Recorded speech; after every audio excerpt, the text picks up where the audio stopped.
सो दोस्तों क्लास 10 का मैथ जो है गणित, उसका फर्स्ट चैप्टर है वास्तविक संख्या यानी रियल नंबर। ठीक है, तो इसका बहुत ही इंपॉर्टेंट, जितना भी इंपॉर्टेंट क्वेश्चन ऑब्जेक्टिव हो सकता था इस वीडियो में कवर किया गया है। ठीक है, ये वीडियो देखने के बाद इस चैप्टर से जितना भी ऑब्जेक्टिव अगर आपको एग्जाम में पूछे जाए तो आप नहीं छोड़िएगा। ठीक है, यानी इस चैप्टर से जितना हो सकता था ऑब्जेक्टिव इस वीडियो में कवर किया है, तो वीडियो में एंड तक बने रहिए। ठीक है, तो चलिए वीडियो को स्टार्ट करते हैं। तो देखिए सबसे पहला क्या है, कितना ऑब्जेक्टिव तो आपको रट जाना होगा दोस्तों। ठीक है, क्योंकि उसको बनाने लगेगा तो आपको बहुत लेंदी हो जाएगा। ठीक है, तो उन सब ऑब्जेक्टिव को रट जाइए। जैसे देखिए 2 या 2 से अधिक अभाज्य संख्याओं का मौसह है। ठीक है, तो एक सेकेंड छोटा कर दे, एक क्वेश्चन देखिए, एक सेकेंड। हाँ देखिए 2 या 2 से अधिक अभाज्य संख्याओं का मौसह है। ठीक है, तो देखिए 2 या 2 से अधिक अभाज्य संख्याओं का मौसह हमेशा एक ही होता है। ठीक है, तो इसका आंसर हमेशा याद रखिएगा, 2 या 2 से अधिक अभाज्य संख्या का मौसह एक ही होगा। ठीक है, 2 होगा या 2 से अधिक जितना भी अभाज्य संख्या उस सम का मौसह क्या होगा, 1 होगा। ठीक है, अब आइए 2 परिमेय संख्याओं के बीच कितनी परिमेय संख्या हो सकती है। ठीक है, तो 2 परिमेय संख्या के बीच कितनी परिमेय संख्या हो सकती है, तो 2 परिमेय संख्या के बीच अनंत परिमेय संख्या हो सकती है, यानी बहुत, इतना कि हम लोग गिन नहीं सकते। ठीक है, यानी अनगिनत। ठीक है, तो इसका यहाँ पे दिया हुआ है 2 का D अनंत हो जाएगा। ठीक है, अब आइए निम्नलिखित में से कौन अभाज्य संख्या। ठीक है, तो देखिए अभाज्य संख्या क्या होता है, अभाज्य संख्या यानी वैसी संख्या जो खुद एक और खुद के अलावा किसी और संख्या से विभाजित ना हो, यानी ना कटे। ठीक है, जैसे देखिए 8 जो है दोस्तों, तो वो 8 क्या है, 8 क्या है, खुद से कट रहा है, 1 से कट रहा है, उसका अलग बात। 8 तो 2 से भी कट रहा है, 4 से भी कट रहा है, तो ये हो जाएगा भाज्य संख्या, अभाज्य नहीं होगा। 9 है तो 9 क्या जा रहा है, 3 से भी कट जा रहा है, तो ये भी नहीं होगा। 11 क्या है, तो 11 किसी से नहीं कट रहा है। 15 यहाँ पे 3 और 5 से कट जा रहा है, लेकिन 11 किसी से नहीं, यानी यहाँ पे अभाज्य संख्या क्या हो जाएगा, 11, 3 का C हो जाएगा। अब आइए 2 संख्याओं का मौसह 25 और लसा 50 है, तो संख्याओं का गुणनफल होगी। ठीक है, तो देखिए 2 संख्या है, उसका मौसह क्या है 25 है और लसा क्या है 50 है। तो देखिए एक आपको बता देता हूँ, एक सूत्र होता है।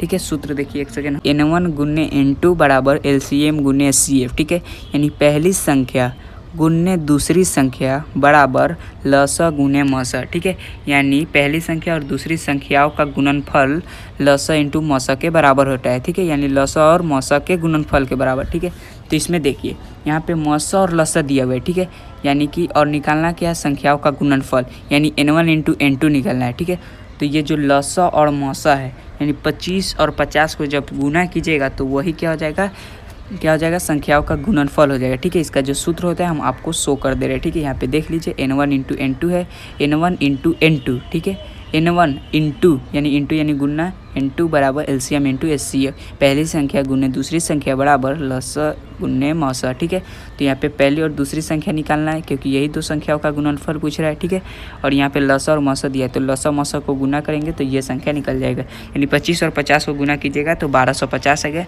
यही इसका आंसर है। ठीक है, अब आइए निम्नलिखित में कौन अभाज्य संख्या। ठीक है, वही क्वेश्चन है, कौन अभाज्य संख्या, वह संख्या जो किसी से न कटे, तो 15 भी कट रहा है, 12 भी कट रहा है, 15 5 से, 3 से, 12 भी 2 से, 6 से। ठीक है, 3 से 75 भी कट जा रहा है, 5 से। ठीक है, 23 नहीं कट रहा है। ठीक है, तो इसका आंसर 5 का D हो जाएगा। अब आइए निम्न में कौन अपरिमेय संख्या। ठीक है, तो देखिए अपरिमेय संख्या जो रूट से बाहर ना निकले। ठीक है, जो रूट के अंदर रहे। ठीक है, और परिमेय संख्या जो रूट के बाहर हो, उसे क्या होगा, वो परिमेय संख्या हो जाएगा। ठीक है, तो ये अपरिमेय संख्या नहीं है, यानी कि परिमेय संख्या है। ठीक है, तो अब देखिए परिमेय संख्या इसमें कौन है, जो रूट से बाहर निकल जाएगा। ठीक है, तो रूट 11 है वो नहीं निकलेगा, रूट 15 भी नहीं निकलेगा। वहीं C नंबर ऑप्शन है रूट 9 गुने रूट 16, तो रूट 9 है वो भी निकल जाएगा, क्योंकि 3 का वर्गमूल 9 होता है, तो 3 और 16 4, यानी 3 गुने 4 12। ठीक है, यानी ये दोनों निकल रहा है, इसका मतलब 6 का C हो जाएगा, यानी रूट 9 इंटू रूट 16 ही क्या है, परिमेय संख्या है। ठीक है, यानी अपरिमेय संख्या नहीं है। ठीक है दोस्तों, अब आइए नेक्स्ट क्वेश्चन, यूक्लिड विभाजन एल्गोरिथम 2 घनात्मक पूर्णांकों के निम्न में किसे परिकलित करने की तकनीक है। ठीक है, तो हम सब जानते हैं यूक्लिड विभाजन से क्या किया जाता है, मौसा निकाला जाता है। ठीक है, तो 7 का B हो जाएगा। अब आइए निम्न में कौन परिमेय संख्या है। ठीक है, तो परिमेय संख्या कौन है, जो रूट से बाहर निकल जाए। ठीक है, तो देखिए कौन परिमेय संख्या है। ठीक है, तो देखिए यहाँ पे 2 root 2 by root 2 plus 3 4 plus root 5। ठीक है, तो इसका आंसर B हो जाएगा। ठीक है, क्योंकि देखिए ये जो 2 रूट 2 बाई 2 यानी भागा में है, तो जब 2√2 अब भागा में 2 लगाएं तो √2 से √2 कट जाएगा, ठीक है। तो यानी सिर्फ 2 बचेगा, यानी बी जो है सिर्फ 2 बचेगा। तो 8 का क्या हो जाएगा, बी हो जाएगा परिमेय संख्या। अब आइए 2 क्रमिक सम संख्याओं का एचसीएफ क्या होगा, ठीक है। 2 क्रमागत सम संख्या, सम क्या होता है, वही 2, 4, 6 जो 2 से विभाजित हो, ठीक है। तो 2 और 4, तो इसका एचसीएफ क्या होगा, तो 2, 4 का एचसीएफ क्या होगा, 2 होगा, ठीक है। यानी 2 क्रमिक सम संख्याओं का एचसीएफ क्या होता है, हमेशा 2 होता है। अब आइए 1400 में 2 का अधिकतम घात है, ठीक है। तो 1400 में, तो 1400 को आपको एलसीएम निकालना होगा, ठीक है। तो 1400 का जब आप एलसीएम निकालिएगा तो उसमें 2 का जो सबसे ज़्यादा घात होगा, ठीक है, यानी 2 तो 5 बार में, ठीक है। तो इसका एलसीएम करके देख लीजिएगा। 1400 का जब आप एलसीएम लीजिएगा तो इसका जो 2 है वो 5 मरतबा आएगा, ठीक है। तो इसका आंसर सी हो जाएगा, ठीक है। अब आइए निम्न में कौन अभाज्य संख्या, ये क्वेश्चन बहुत पूछा जाता है, कौन अभाज्य कौन भाज्य है, ठीक है। देखिए कौन अभाज्य है, तो यहाँ पे अभाज्य कौन है, 8 कट रहा है, 9 कट रहा है, 15, 11, ठीक है। इसका 11 हो जाएगा, 11 का सी। इनमें कौन सी संख्या अपरिमेय है, ठीक है। अपरिमेय यानी जो रूट से ना निकले, तो जो √9 है वो भी निकल जाएगा। जो बी नंबर है √20 वही नहीं निकल रहा है, ठीक है ना। तो √25 वो 5 से निकल जाएगा, √49 7 से, ठीक है। यानी कि 12 का बी हो जाएगा। अब आइए संख्याओं 25 और 50 के एचसीएफ और एलसीएम का गुणनफल क्या होगा, ठीक है। तो वही है दोस्तों, 25 और 50 के एचसीएफ और एलसीएम का गुणनफल क्या होगा, ठीक है। तो यानी पहली संख्या और दूसरी संख्या दिया हुआ है, ठीक है। यानी n1 और n2 दिया हुआ है, तो दोनों को गुना करेंगे तो एचसीएफ और एलसीएम निकल जाएगा, ठीक है। तो इन दोनों को भी गुना कीजिएगा तो इसका आंसर आ जाएगा 1250, ठीक है। वही क्वेश्चन दिया हुआ है, उसमें एचसीएफ एलसीएम दे दिया हुआ है और इसमें क्या हुआ, गुणनफल दे दिया है संख्या का, ठीक है। तो वही क्वेश्चन दोहरा दिया गया, ठीक है, रिपीट कर दिया गया, लेकिन क्वेश्चन थोड़ा उसका टाइप बदल गया, ठीक है। आंसर दोनों का 1250 होगा, ठीक है। अब है निम्नलिखित में कौन परिमेय संख्या है, ठीक है। तो देखिए कौन परिमेय संख्या है, तो ध्यान से देखिए कौन परिमेय संख्या है। तो यहाँ पे परिमेय है दोस्तों 2 - 2, ठीक है, क्योंकि √3 भी रूट से नहीं निकल रहा है, √5/5 तो ये भी नहीं कटेगा, 2 में से 2 जाएगा, यही 0 होगा, तो वही परिमेय संख्या होगा, ठीक है, क्योंकि √7 भी नहीं निकल रहा है, यानी जो रूट के अंदर रह जाए वो अपरिमेय हो जाएगा। तो 14 का सी हो जाएगा। अब आइए 6/15 का दशमलव प्रसार होगा, ठीक है। तो देखिए 6/15 का इसका दशमलव प्रसार, यानी 6 को जो 6 है उसको 15 से भाग देना होगा, ठीक है। तो जब 15 से भाग दीजिएगा तो देखिए 15 × 45, 15 × 60 होता है, ठीक है। 15 × 60 यानी 0.4 हो जाएगा, ठीक है। तो 0.4 और इंड है, यानी कि अगर 0.4 रहता और चलते रहता तो वो क्या होता है, अशांत होता है, ठीक है। लेकिन अगर इंड है यानी 0.4 फिक्स है, बस इतना ही आएगा, यानी 6 को अगर 15 से भाग देंगे तो 0.4 ही आएगा, उससे आगे नहीं आ सकता, ठीक है। तो हो जाएगा शांत, ठीक है, 15 का ए हो जाएगा। अब आइए महत्तम समापवर्तक, ठीक है, महत्तम समापवर्तक यानी कि एचसीएफ होता है, ठीक है।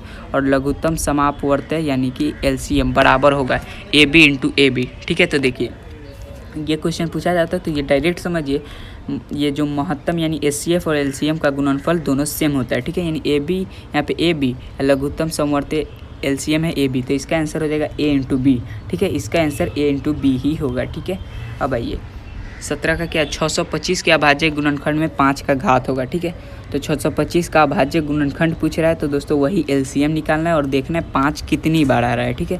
तो यहाँ पे 5 कितना बार आएगा, 4 मरतबा आएगा, ठीक है। यहाँ पे दोस्तों कॉपी नहीं है, नहीं तो हम आपको बता देते हैं, ठीक है। आप देख लीजिएगा 625 का जब एलसीएम लीजिएगा तो 5 का घात 4 मरतबा आएगा, ठीक है। तो आइए 2 परिमेय संख्याओं के बीच परिमेय संख्या होती है, तो 2 परिमेय संख्याओं के बीच कितनी परिमेय संख्या होती है, अनंत होती है, ठीक है। 18 का डी।